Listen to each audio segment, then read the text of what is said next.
I'm very excited to be moderating this panel. It's my first panel of this con because I'm moderating two good friends of mine, and that is fun. So I'm just going to shut up and get right to the panel.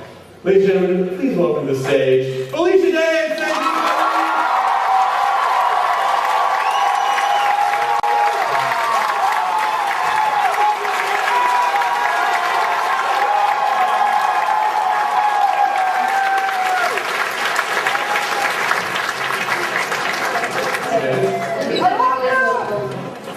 That guy loves you. You totally have a shot with him. I think. Totally in there. Oh, yes! Oh, yes. Oh, there's a bumblebee. It's Bumblebee. Bumblebee. I was going to say, and then I was like, whoa, I'm going to do something wrong, and then I'm going to be shamed. Oh, that's all kind of awesome. The picture is you, sir. Want to go for a ride later, baby? Do you want to ride or with a ride? You're like, play with my All-Spark? Come on. What? I was thinking. The Guild, let's talk about the Guild for a minute. We're going to...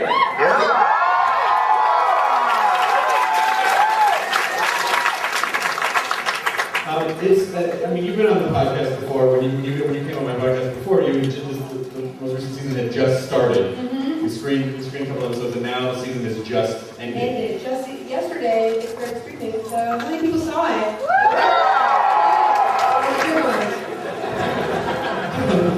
Bumblebee saw that too. I'm concerned for Bumblebee. Can you not sit down, sir? You're going to get shit split. Please sit down. Is it forward to a seating position? Why don't you turn into a car? Oh, robots don't have feet. Robots don't have feelings. We're better than they are. Shut up. Robots are all over the world. The what is? Oh. Actually already happened to me in Terminator 3.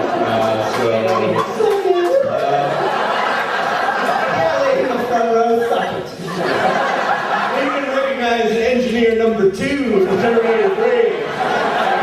Fine film work. So how did the season go for you guys? I mean, it was amazing. It was the most epic season we've done because we've got out of our house. It was the most epic season because nobody put like a ring on my coffee table. Because we didn't actually shoot my house. Yeah. Because last year, for season 4, somebody pissed me off a lot, a grip or somebody, and he would always put his Coke can on the table, and my table has rings on it. And this is what an old lady I am, guys. It was important to me to have a pristine table, and that guy ruined it. So that's why we don't shoot my house anymore. That's you ruin nice things. Mommy can't have nice things. That was part of the top shot here. Is that what you did? Yeah. What does that mean?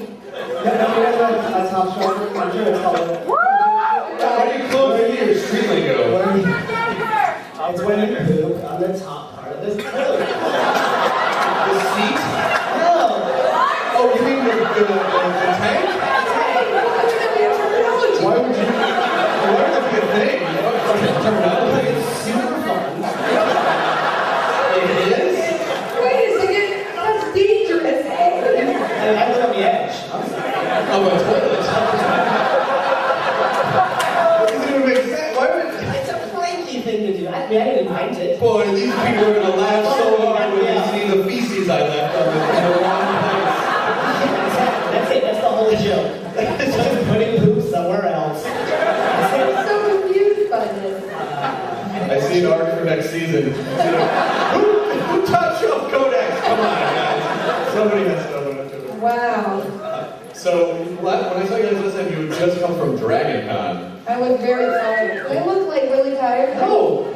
Well, you're saying that now. It was a podcast, so I didn't need to look alive. But it was me, Amy, and Robin, and we had too much fun at Dragon Con. Yeah. You guys been to Dragon Con?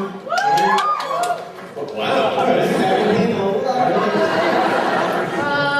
No, every convention is tempting in its way because we wake up early to be here, so we don't have long lines, and then we want to have fun at night, which means less sleep, and that ratio is still decline as the days go on. Yeah. particularly that one, because that's just sort of like an all-night drunken cosplay. I mean, this one is party. too, right? Bumblebee.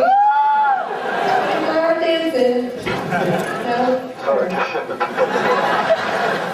That really is a fascinating. That is an I amazing mean, job. you're a high catcher, so. You want to know about Dragon Age? Yeah! Oh, Bumblebee is streamed Dragon Age to this monitor.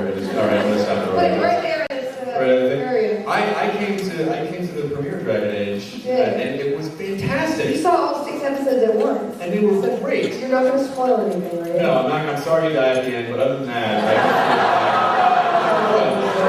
what? That's why I can't invite you to nice places. I don't talk about how you get decapitated. This is so low budget. We cannot decapitate somebody. There'd be too much blood effect. Okay, that's an interesting question because I didn't realize. He wants to hit the No, Go, jump in. It's just a joke. No, get his joke in. Can't do it now, guys. Dragon Age Top Shelf. Who pooped on this dragon? You got me. What talent's top shelf? I dragon shelf this guy. Dragon show. What does that mean? When you poop on a dragon, it's but I was amazed. You wrote that. Yeah, I wrote And you were it in and produced it, and I mean, it was hard. It was very difficult to do on the budget, but we did, we just pulled out all stops. I was on the phone constantly, like, hey, come work for me. But as a writer, how does that affect? I mean, obviously, does that sort of inform the things you obviously could do? Well, that was a good learning process because, like, the script, if you read it, it reads like $5 million. Everybody read it and was like, well, we can't make this. Which version of this would you like to make? Because I wrote, like, the demons coming out of her, there's CGI, like, everywhere. I was in, a castle at one point, and I was like, well, it's Malibu. Yeah. We have no castle. So, I had to rewrite a lot to be able to scale it for the web series. So it was an interesting learning process, especially doing fight scenes, because just the ability to be able to shoot them and what you could do. I don't know if you saw the first episode, but Adam, the guy who plays the hot Teflar, he's pretty yummy, guys. And he actually, that first fight in the first episode, he cut his eye. If you see, he had a cut of a Not fat. so yummy anymore. Not so yummy when you're a producer and your lead actor cut his eye and has to go to the ER. We only have one day to shoot that fight scene and he leaves. So we used a stunt double and then we did some reshoots. We lost it for 2 days with that cut. And then we had to CGI the cut in from some things that we didn't have his cut because he was not supposed to cut. Oh, that's amazing. So yeah, well, you make it work. But I think, sort of creating content like that's got to be an amazing training ground for, I mean, if you just walked onto a cushy film and you didn't have to... You're eating bonbons all day, Terminator 3. Yeah, exactly. I mean, I was 6 months I was on that project for my 3 lines. Yeah. And it was really amazing. Yeah, and you eat... Skynet's taking over all the... or whatever shit I said, I don't even remember. The comsats are down. You said that like that? But I somewhat, yeah. But I didn't say it quite like I can that. see why you looked a little. Yeah. No, they actually, okay, I don't want to make this about me, but the reason I got the part of Terminator 3 is because I auditioned for another movie called Biker Boys. And they were like, you don't look like a biker boy, but you could probably play a chubby engineer. And I was like, okay. I was having a good time, but yeah, but anyway, it was a great, it was just a great project just because I could do all the mocap and all the facial capture for the actual game portion. So, I mean, the whole thing, all together was a lot of work, but it was, amazingly fulfilling to be able to see that and appreciate, all that goes into, the big fight sequences and all the CGI and all that stuff.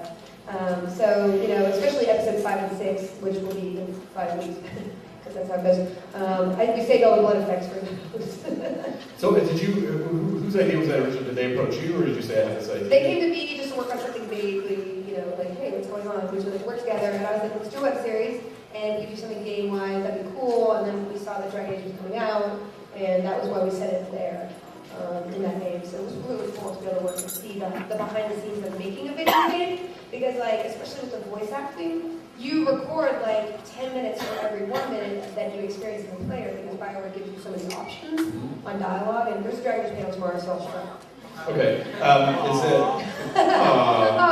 But anyway, so that's the thing that I appreciate about making video games, is that they write 10 times the dialogue that you ever actually see, unless you play it through several times. Was there any part of you that wanted to like throw some of the folks from the guild just kind of in the background to create, and or like maybe this is a campaign they're on to the guild and like try to connect those two? It was tempting. Like our director Peter Winter, who knows Jeff Lewis, who plays Borg, wanted him to be one of those guys in the ship's hold in that first episode that was out, and I was like, no.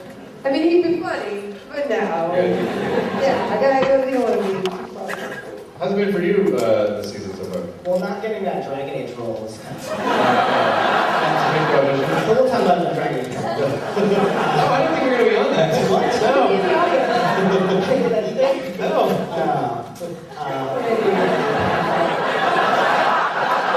Perhaps it's like cheese. Cheese is delicious. What was the question? How am I? How is it going? Sandeep, I mean, I knew you from before the guild. Sandeep used to book these really great comedy shows in Los Angeles, and then all of a sudden, it's like you pop up everywhere on the guild. It was really cool. How did you get involved with the show originally? Felicia and I did improv together Okay. at the Empty Stage, which is a theater that doesn't exist anymore. And Jeff Lewis as well. Three of us all did improv in each group, the Humans, which also doesn't exist anymore. Yeah, so back in the 40s. And so... You gotta do your 40s work. Back in the 40s. Hey, man, shut up. Hey there, you got a nice set of abs there. You should make a 40s, just do this. All right. What's it like going with these polkas here? Yeah, so we did improv together. I'm not gonna do it. Just and then we wrote each other roles in each other's shows. So I do a show called The Legend Meal. Of course. If you're talking right now, shame on you. We performed the theme song for it. Yes, and Chris, if you guys have seen season 3, episode 6, you did the disco version of the theme song. But John, my favorite one was John Colton's was amazing. His theme song. They had a bunch of different people cover the theme song, like Paul and Storm and Dragon Boy Suede. And, I was seriously considering stealing that idea because it was so brilliant. But then I was like, douchebag. Yeah. No, that's not. You just called me a douchebag. No, I was no, sorry, I was no secular douchebag. Yeah, so that's our origin story. Do you prefer? I mean, because you guys have both worked on television as well. I know in TV, like the budgets are better than what you can get for what. But it just feels. I feel like you just have so much more freedom, and stuff. I think there's nothing more satisfying than seeing your creation in front of an audience and people appreciating it. I mean, it's I've done Community and Californication now on TV and all. Do you have to have sex with David Duchovny? Because that's. But they weren't even filming. What? That's okay. I can see a camera here. I'm going to shut up and look at my hair. That's okay. Then I go and out. Guys, it's a backstory. Yeah. Hey, I had sex with David Duchovny. A top shelf Duchovny. Like a steamer on his can. What the pitch for that show? So the pitch for the show is that everyone wants to have sex with me. And that's it. Okay. Yeah, well, it's fun to do. It's fun, I guess, to be paid. Yeah. Well, and then you just sit there and trailer and they call you for like 5 hours. Right. And they call you out to come out for 2 minutes. It's definitely less intellectual. Well, it's fun. It's viscerally engaging versus more intellectually engaging. Because you're not working on your own. You're not like making your own vision. Someone's just telling you where to stand. And Yeah. I feel like a puppet. Actually creating a show. Yeah. It's way more stressful. Like, when you're on a set where you're like, okay, everybody move faster, do your lines right. And, as a producer, you're like, oh my God, my actor just cut his face. You just have like heart attacks. And as an actor, if I was just an actor on that, I'd be like, oh dude, he cut his face. Here's the gravity. You wouldn't care. Oh my God, the day off. I mean, you really don't care. You're not as invested in it, as an owner. And like as it's like working for a big corporation versus like running your own business. And of course, it's more risky and the stakes are higher and you have less to work with. But ultimately, you own yourself and your property and your vision of it, and you just do whatever you can to do the best you can. To me, like when I'm directing or creating, I feel like if you sort of like mapped my brain, like the activity of my brain, it's like like firing off on all cylinders. You know what I mean? Like you Yeah. have to use every part of it. Whereas Especially with the panic acting, area. it's just like the playtime area. Right. You know what I mean? Like that would be the only thing, like the sex. The set? Yeah, something like that. Dragon Con sex? God, now I'm really regretting every scene I've ever acted with you. Or whatever. Yeah. I don't. Sandeep doesn't want you to feel weird. Just know that he's thinking about sex every time he's acting with you. But don't worry about it. So much fun. When you guys Right. This is my sister. season 1, It was a good for you. It was not good. Our kissing scene was so awkward that we started talking in the middle of the kiss. But we kept it. Like, that's so funny. Like, this is much funnier. Yeah. that's so funny that you keep having these scenes where you make out with like really close friends that are like brothers, like Will Wheaton. That was just the same. I mean, it was like, oh God, it's so awkward now. I know your wife. And your sons. Yeah, it's just like, oh. Because Okay. you guys did that at San Diego Comic Con. You did like a sketch for Woodstock where you Yeah. fully like macked on each other. And Yeah, well, that was fake. We didn't like actually. You have to touch you can always fake on stage. You just go, hey, look at the side of my lips where there's none of that tissue. But I can see your face from backstage. Your face was not facing the audience. I can see you from backstage. You were doing this. I don't know. It's awkward. If we ever had a kiss for something, it would be awkward. I'd be like, oh.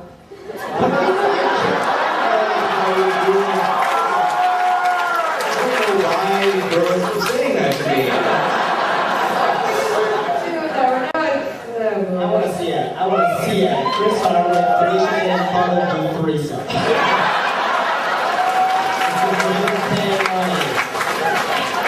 You know how you totally missed out on an amazing moment to have like a rising cod piece? Like that would have been an opportunity for that.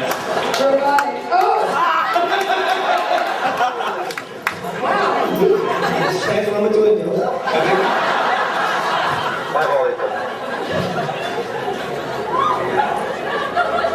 Oh, I was trying to see. So when you guys are shooting season 1 of The Guild, were there jokes like, "Hey, can't wait until we're talking about season 5 at a panel"? Did you have any idea that the show would continue? No. I mean, you just do one step at a time. Like when you have so much in the meantime to concentrate on, you can't think long term. You just kind of like go by instinct. Like, okay, this needs to get done. Okay, we have to do all the DVD stuff, which is a lot of work. We have to do this. We have to do this. We have to do this, and it's just like step by step by step. Oh, okay, they picked this up. I have to think of a story. You know, Yeah. it's all very like immediate because there's always so much to do, and we don't have staff. We don't even have an office, so we're still just handling a lot ourselves, which we're trying to learn how to do better. You're awesome. Oh, Bumblebee. It's adorable. You too. Try your own microphone.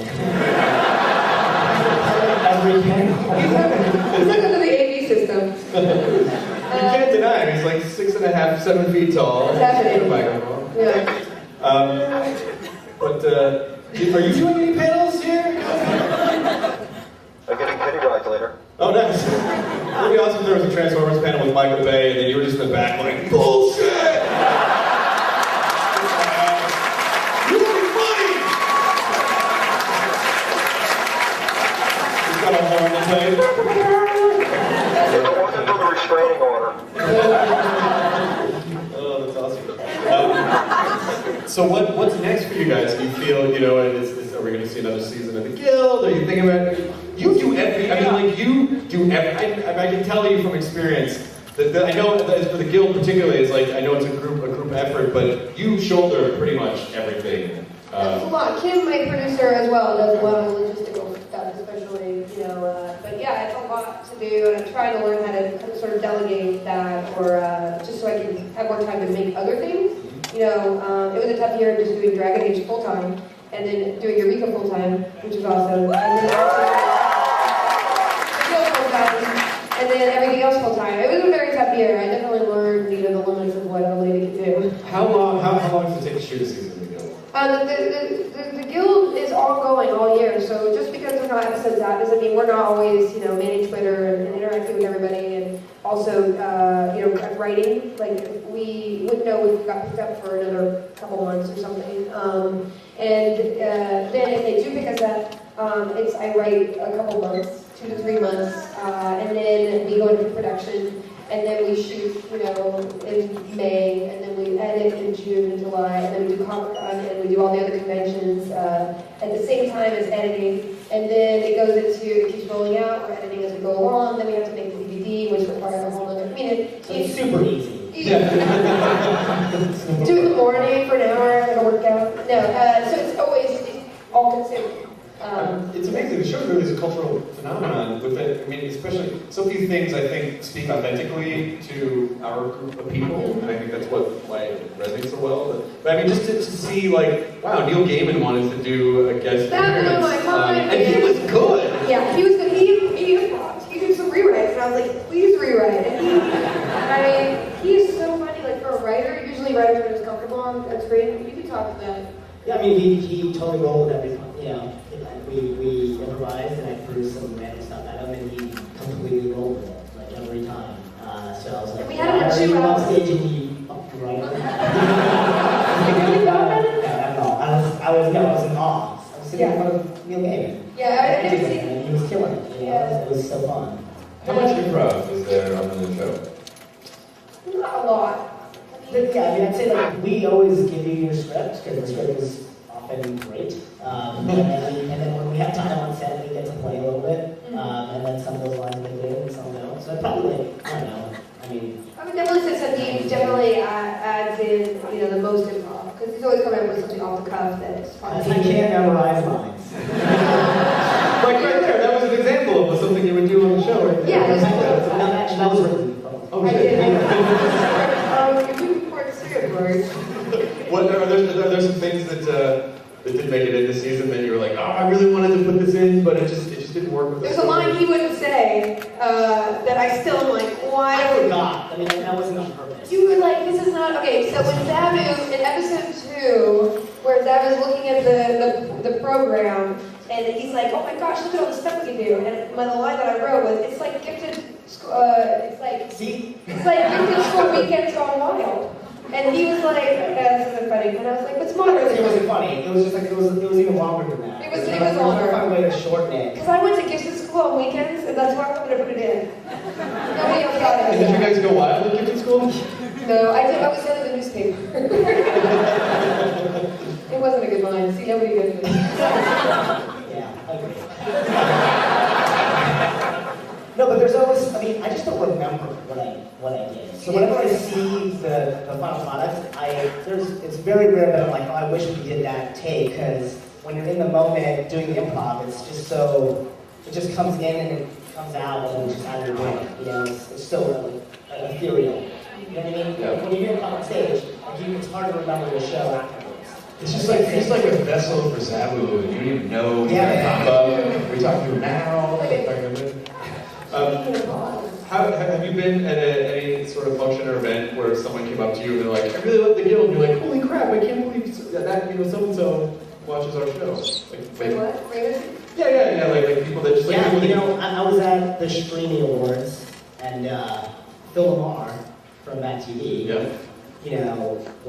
walked by him and he was like, and I was like, oh, I think he's funny, I want to say hi to him. But then I was like too scared. And then he stopped me and was like, hey man, I love the Guild. I was like, oh, you're pretty. I was like, oh, that's so cool. I don't know, I just think he's a really funny dude. And since then we've become friends and he's in touch with our group. A lot of the cameos this season were people I met at conventions like Kevin Sorbo and Rick Fox, who are down there next to us. And I was like, hey, what's up? And they were, I worked with Kevin, of course, but the fact that he actually watched my show surprised me. Because, I'm like, he's going to watch my show, a million emails, he's going to watch me, but I don't know. And Rick, being a sports fan, he's a sports fan. That's on his resume. Yep. Sports fan. You're in sports, so you think it's two different worlds, and he plays World of Warcraft. So what? So cool dude. So the fact that they are familiar with the show, and then, this wasn't really a guild, but I was at a party and then Simon Pegg was standing beside me, and we talked on Twitter, and I was like, oh my god, Simon Pegg talked to me, and I got so excited and I went back and forth, and I was like, well, we're friends now, and then I turned and it was there, and I froze up, and I literally was a moron. I was a moron, guys. I was like, just tell me he's pretty.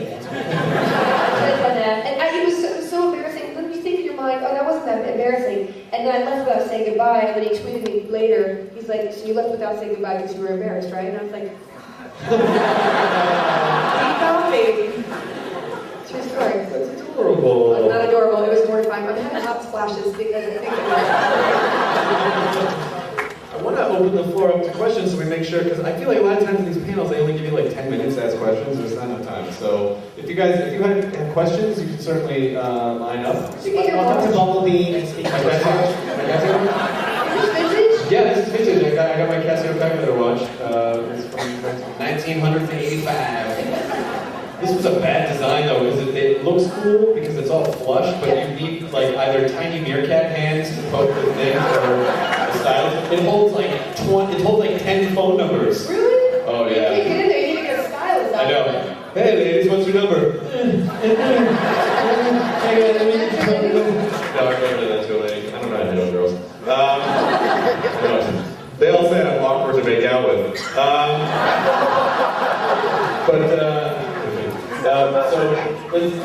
Actually, you're very This would be surprised. fine. It'll be fine. It'll be fine. It might be okay. It might be okay. It might be like a C+. B. Thank you. You got me in the 80th percentile. What is your name, sir? Felicia, first, Pogo. Did you buy that UT color shirt specifically for today? No, I didn't even realize how burnt the orange was when I got it, but I do wear it to Texas. Subliminal Texan brainwashing. Are you a sports fan? I'm wearing orange too, guys. I just realized that. We're never going to get to your question. Tell us about your pants.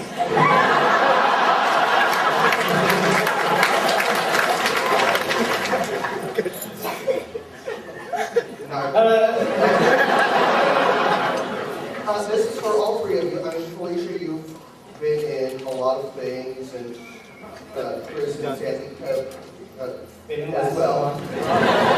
And is there any property, present, or even past television or film series that you just really would love to be in that you never got the opportunity yet?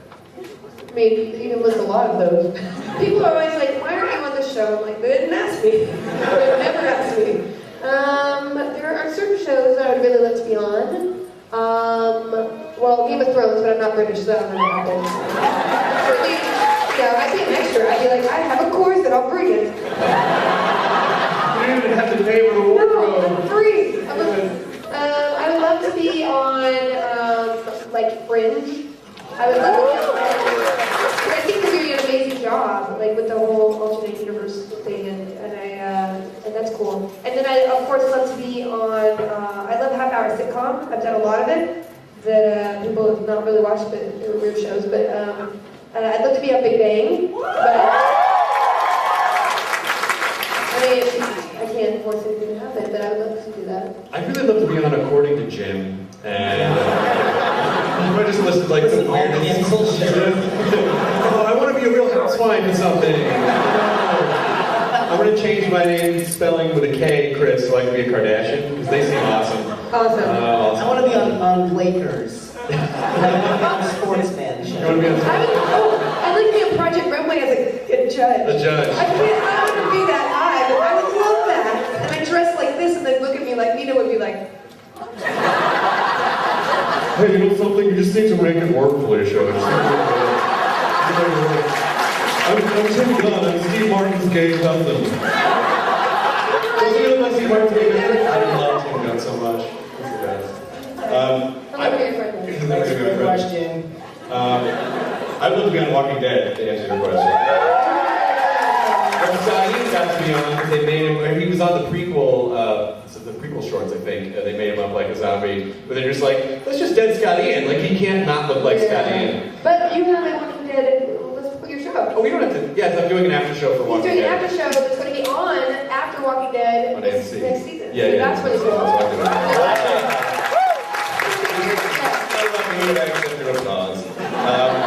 Yes, sir, and the adorable. Is it a Dave Perillo, Dr. Marvel shirt? Oh, I really love that. I have that on my wall because I met the dude. True story. This is how awful I am. The guy's very talented. He did a Firefly one last year. And then he did Dr. Horrible one this year, and I met him at a fundraiser for Equality Now, Joss's charity. And I was like, he showed me the print. I was like, can I have one? And he gave me one. That's awesome. True story. I'm shameless. We're going to talk about your clothes until... What are you wearing? What are you wearing? Yeah, pants. Actually about the show. And are you planning on doing any more when you still need me? I mean, were he to ever call me, I would always be available. He's really, made my career and everything in the world, and he's my hero, so I would do anything for him. And shut up.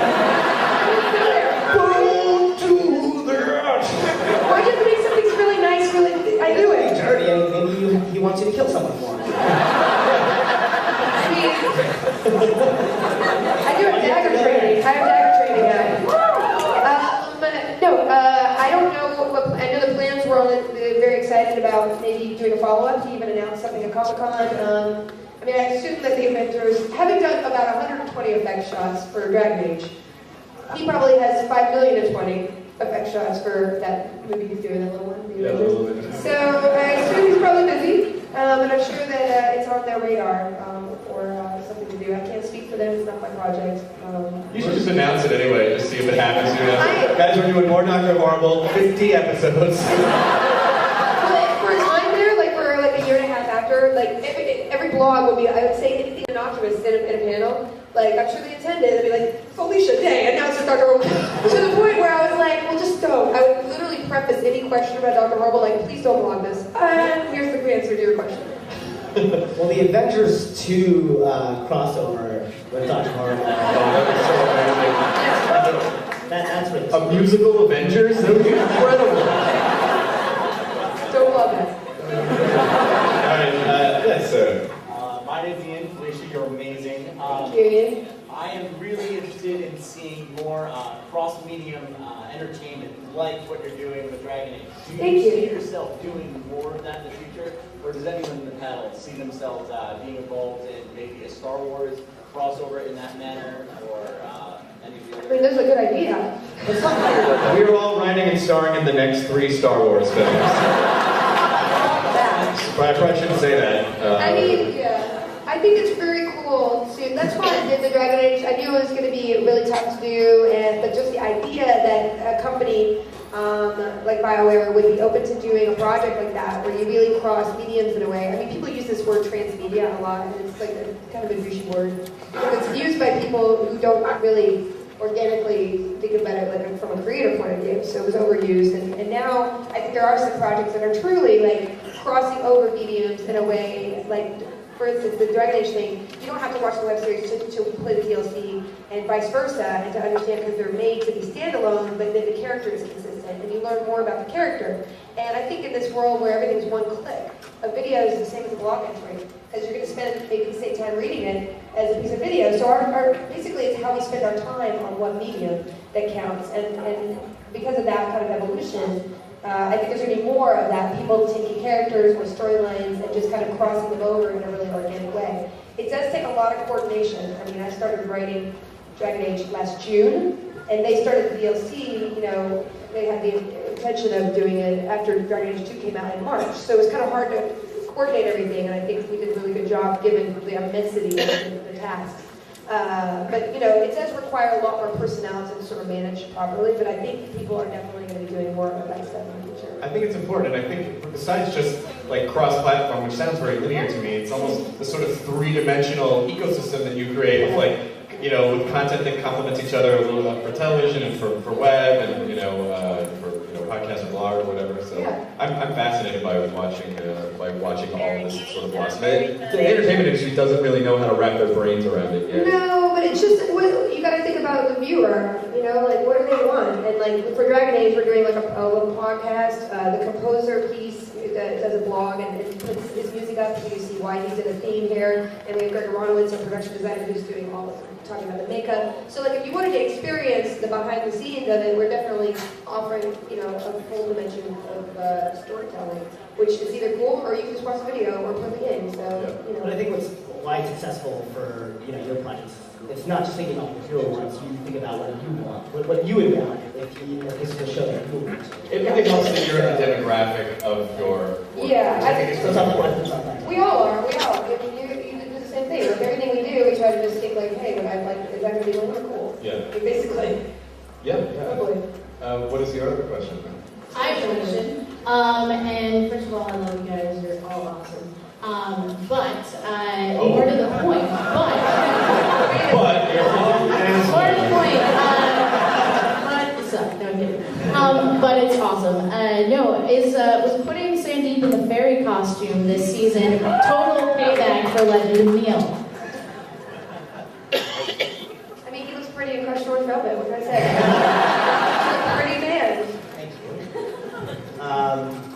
you. It felt like justice. It felt like ironic justice. No, I just wanted you to be I wanted you to be really funny and stand out amongst the crowd. And I was just thinking, what was that would be funny in? And like that, in a true story, when in the first draft of the script, of the first season 1 script, his character name was Puck. So I did that as like a little inside Easter egg to myself, which is like, come on, how excited can you get? You're watching your own show being like, sweet Easter egg. Hey, did you see that Easter egg? No. I did. That's awesome. Are there a lot of those? Are there a lot of those that people haven't discovered yet? That you're like, something's gonna. Oh yeah, we do. We do tons of that. Give away one. Give away another one. Gosh, this season there was some. I mean, oh yes, there's a Sir. If you look at episode 3 of season 5, there's a Sir Loop-a-Lot booth.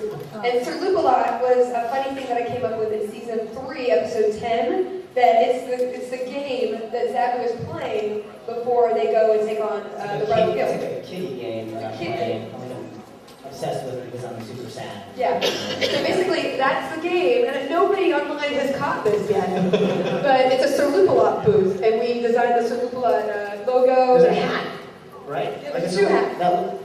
Sir Loop-a-Lot penis hat. The mushroom hat.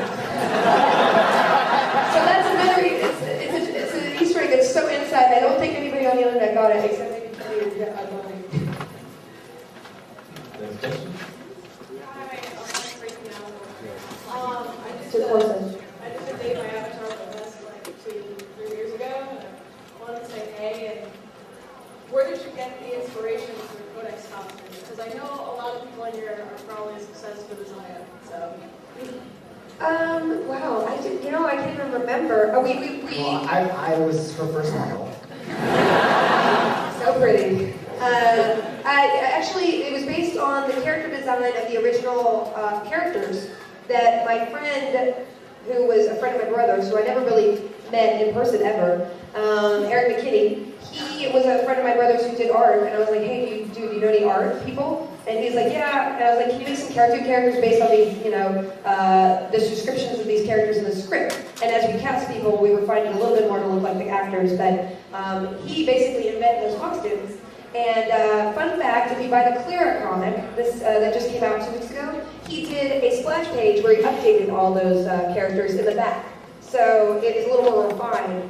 And he's the original artist of the guild, and he did it for me, and it's just kind of a nice little Easter egg. Another one.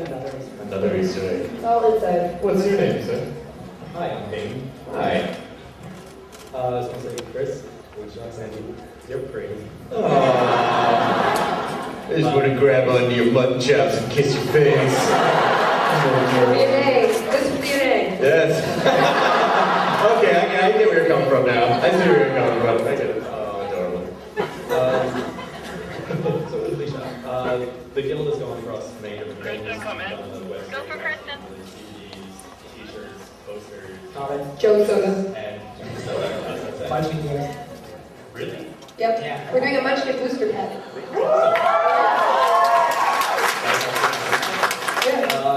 Advocating the Zagu one-shot arts. Do you plan on doing any more comics for you?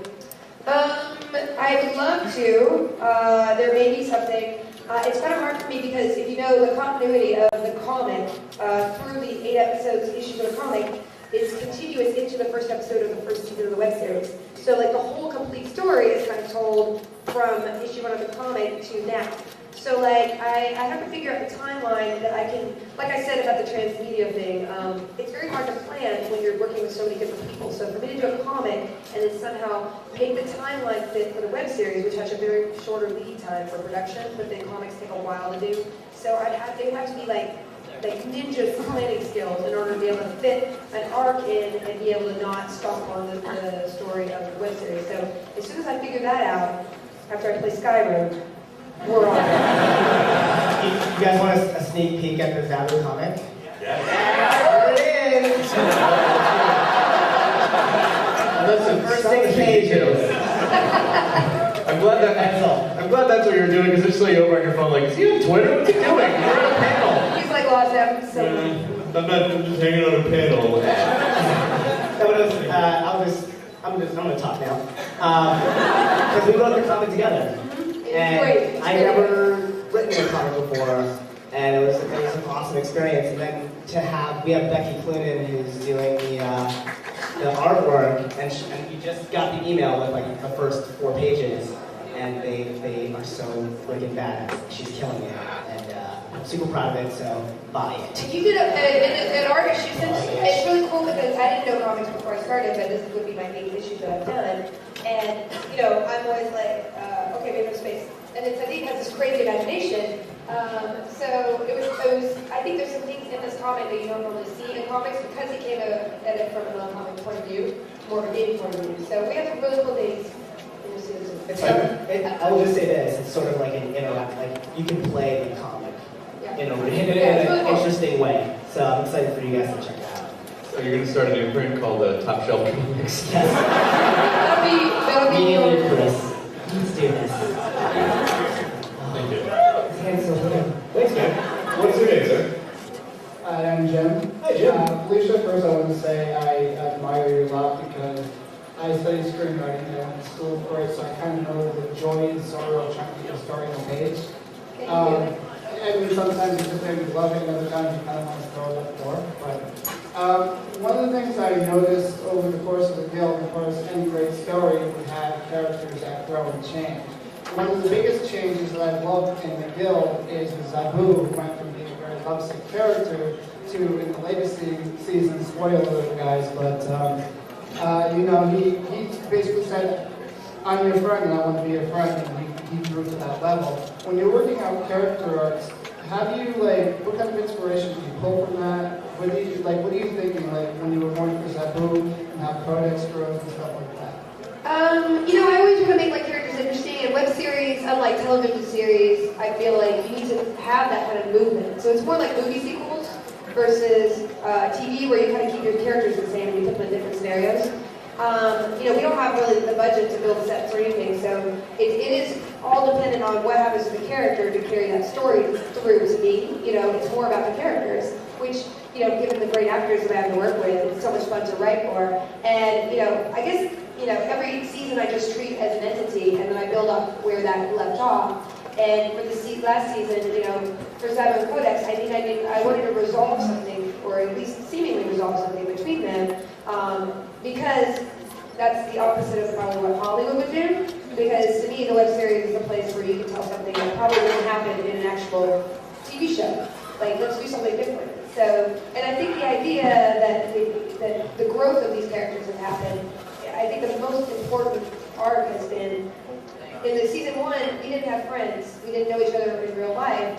And we were kind of very insecure, or like too much in a lot of ways. He was overzealous, I was too inhibited. And I think the big story overall arc is that everybody's kind of more confident in themselves because they have friends. And I think that's just kind of, you know, they found a family online and they formed a real family in person. And like that arc has made them better people in a way, or at least happier with themselves, I think. And I guess that would be the overall message of the arc that I try to put in the show. That was a really good answer. That was a really good answer. That was an A. I would be now with an answer. to make this answer worse. But being able to play those, I mean, every season you surprise me with that one. Every time I think it's going to go to this place, it's sort of the obvious place to go. You know, like, oh, they're going to be together, or she's going to reject him, or you seem to find a way to make it completely honest to the characters, and then surprising. You know, and so I think that it's sort of brave to go to a, with our relationship, to go to a place that's like, hey, they're just going to end up being friends, and he's going to make the call. It's almost the opposite of what you would think. It's just the opposite of what you think, and the writing makes it work. And also, there's just no way we're going to end up together. We just don't like each other that much. Yeah, well, no. I think we would have to have, like, more kissing. Newsflash, you can have sex without kissing. Yeah.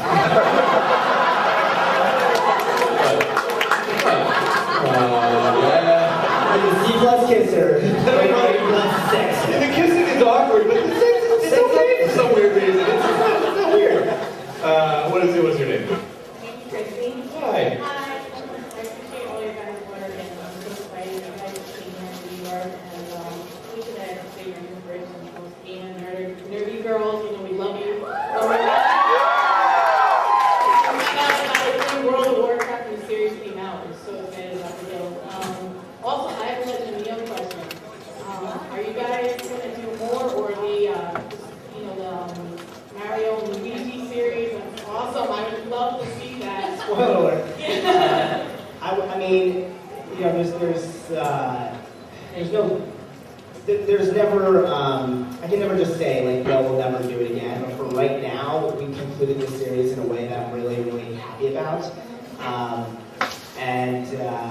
So I won't say no, that we'll never do that series, but right now I'm kind of moving on to trying some new stuff, and I'm coming out with a new series that I can't talk much about yet. Definitely, yeah, gonna cast Chris. Oh, sweet. And not Felicia. I had a very tight schedule. Yeah. Felicia's too. Just found that out right now. You can't do any of the dates that I'll be too busy whenever that is. Right. Yeah, but thank you so much for watching. It'll be coming out with a DVD, and it's going to have 1 million extras, and I'm, pouring my heart and soul into it, and so I can't wait for you guys to watch that. All right, we have time for a few more questions. I got a 10. I scored a 10. No, that means there's 10 minutes left. I should just grading all my That's the bit, My name's Ed. Putting it out to Felicia. You're one of the 2 women that my girlfriend says I'm allowed to leave her for. Let's get this going. Wait. It's not a different list because there's a 5. Those are the people you can have sex with the free pass, right? Who's the other one? The other one is Karen Gillan. Okay. Don't leave your girlfriend. Wait. Karen Dillon, come on. You met her. I did. She was on the podcast. She's pretty. You can't keep your lower jaw closed. You're like, no, you can't go on words. Pretty. Are you pretty? Put them out here. Didn't work out. Thank you. I'm going to take this as a compliment. But don't leave her. I like her. But my question is, what is your advice to a person who sort of lacks resources to produce something like the Guild, but has lots of ideas and hopefully talent? I mean, the Guild was made on donuts and barbecue. Right, and that's what it is. Like, how did you get it done? We just decided to do it. And I know that makes sense, and it's like an idea, but honestly, there's nothing more terrifying than deciding to take these words and try to make a film, because I didn't do anything. I mean, I never even made a horror movie. But once we decided, like, yes, I had a good team put together. Sandeep had cameras I borrowed, and I had a room. And that's all, definitely my years of experience on set helped me make it better than just somebody who doesn't have set experience. And I just had an aesthetic, like, well, what's going to look better? Well, if I put this piece of, gift wrap here in the corner, that's a little more attractive. Let's do that. That's literally how we did the Guild. And, had we, I know that was rude. I knew you were going to... Wait, So how long have you been working on the gear? You guys are so... What? Oh, I need a sandwich. Okay, you got one right here. Come on. You got a sandwich right here. Little marble ride. Little marble ride.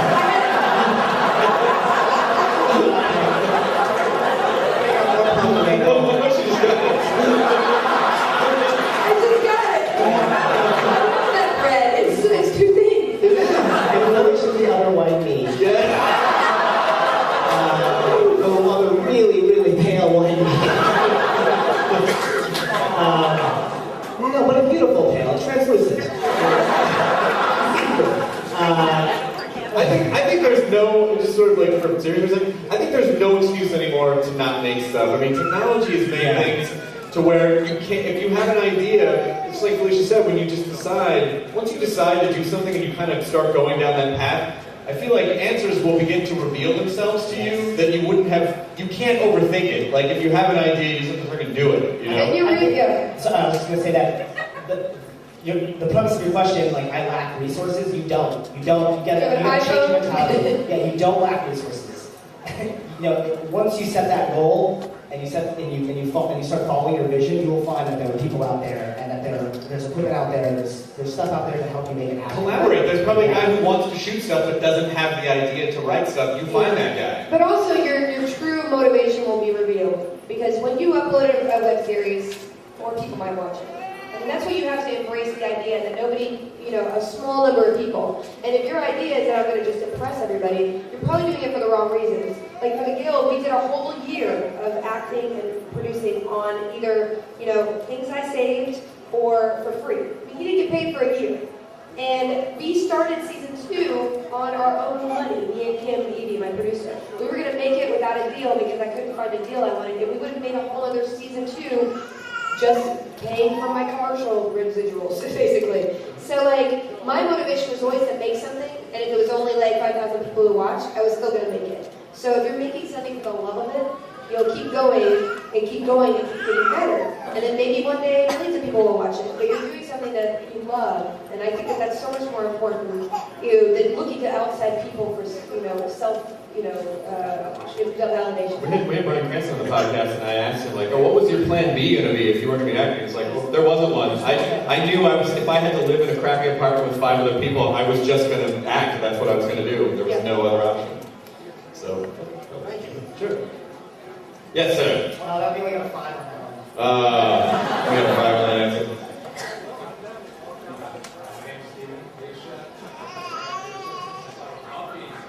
Thank you.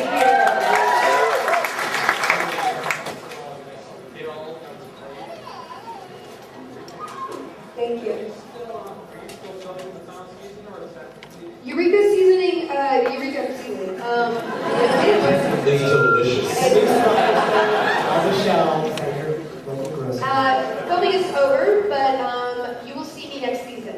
So there's 12 episodes in the can, 14 episodes in the can, which I am in some of them. And you will see me next year, whenever they decide to release it. Let's do rapid fire. So we're trying to get there. Yeah. 5 minutes. Alligator face. My name is Sandeep. I'm an alligator. Felicia, I think you're beautiful. Thank you. You're gorgeous. My girlfriend is totally lesbian for you. What's up, dudes? I'm sure. She waved. I am. What's up, guys? I'm sure girls find me loud. I'm trying to get into voice acting, and I just completed my first demo, so Yay, congratulations. thank you. And I was just wondering, do you prefer live action acting or voice acting? And how is the experience different? They're both completely different skill sets. So if you want to do one, I would recommend concentrating on that. I do a lot of voice acting, probably only because of who I am. I mean, let's be honest. I think I'm not that talented, but certainly the people who call me, that's Or the most adorable sneeze ever. Is that a baby gerbil that just sneezed? But voice acting is definitely a talent that I didn't appreciate until I went and did 12 hours worth of recording for Dragon Age 2. So it was just so much work, but I appreciate the skill set that everyone has. I prefer live acting just because I like to be able to, sell a line with my expression versus just my voice. Cool, next question. I prefer being on camera so people I went to high school with I can be like, yeah, suck it. Next.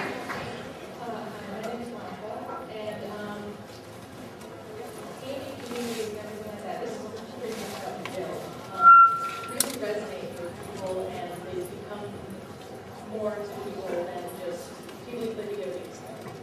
And I don't know if you remember, I just showed you. Yeah, I remember your back. She got her guilt Pretty awesome. too. And I was wondering if, like, your inspiration for the guild had come from anything like that, any experiences where, like, maybe you meant more. Yeah, no, I mean, I always intended to tell the story of the guild that was a family, like, because I moved around a lot as a kid, and all my friends were online, and, people, especially 4 years ago, 5 years ago, people were saying, hey, MMOs are destructive, and gaming is for, weirdos, and it's only a guy in his basement, no women can play games, and my experience was completely opposite of that. So when I wrote it, I was like, this is a family just as much as a bunch of friends living in a New York apartment, to me. So that's what I wanted to show. Attract friends in New York apartment? Yeah, that's something like that. Let's collaborate. Anyway, okay, next question. Thank you for that. So I feel like I should preface my next question with something about wanting to have sex with you, but I'm not going to because it's just like there was a trend for a while. But my question was actually... Trending topic. Hashtag sex collusion. My question is actually about the previous season, or like the current, it's so pronounced, it's hard to phrase it, the last season where it's set at the con. And I was wondering if there was a specific con that you had based it off of, or if it was a medley of cons, or if you just kind of had to research a lot. Yeah, no. I mean, there's a lot of the funny anecdotes that I experienced at cons because the con, meeting everybody face to face is why we do this. Like, we're behind computers all day, every day. So meeting actual humans who like what we do and don't troll us. It's kind of like the reward. So it was my kind of homage to conventions this whole season, and just an amalgam of all. One more question. I think the 11th Doctor is the perfect way to end.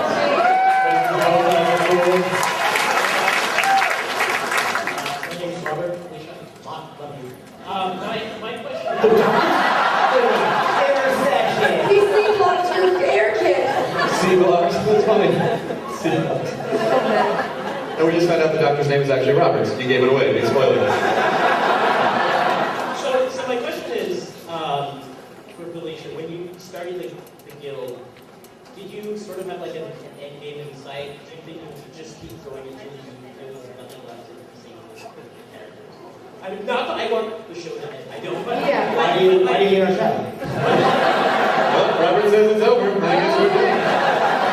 I feel like a lot of shows, they sort of like, when they get to the they just sort of plot out. Yeah, let's not do that. I mean, it's like, oh, that guild show, she's still going. I mean, Season 56! Guild's dead! The internet, no one uses that anymore. People beat their thoughts to their eye holes. I think that's an interesting point, though. It's like so many things you see that jump to kind of like get to the part where they jump the shark. I always feel like that was the moment where they weren't doing it because it was fun anymore. Yeah, I don't intend on doing that. I don't intend on money to do that. I mean, it's just honestly, listen, we'll make it as long as we get picked up. I mean, obviously, we're at the point where we can't just do it in our house anymore. I have to be able to have a crew and a cast and like make it. So, that's the one barrier. Will I get the money to make it? And two, do I have a story to tell? And I would never let one of those preempt the other. Clearly, if you see in the last episode, you know that there's some possible storylines that I could do that are different from what we've done before. So I definitely into doing a season 6. How are we going to do that? But I would, if I got to the point where I'm like, am I just doing this to do it? I mean, I would never insult you guys or me because I think I have other stories to tell. Where I go past Chris. Oh, do it. Maybe. Do it. No, I would be able to tell other stories with new characters in the same way. I mean, listen, it's all about the click and upload it. Do they like it? Do they like it? I mean, let's just be like, even 5 years later, they're like, do they like it? Do they like it? It's hard after. Yeah. Well, I think we're at the end of the panel. Do you guys have anything where we're also going to be this weekend? We're going to be here this weekend. No, you're Dragon Age panel tomorrow. I'm doing a channel tomorrow, and there's 5 more episodes every Tuesday, so just, I'm obnoxious on Twitter about it, so you'll probably do. Oh, and real quick, just there's a lot of people here. Please come say hi. We want to meet you. Apart from this sort of. Yeah. So you don't have to get detailed. Yeah, you can Buy the say hi. autographs, awesome. Good. But just please say hi anyway. Yeah. You know, don't worry about that. Cool. Well, please, huge round of applause for Felicia.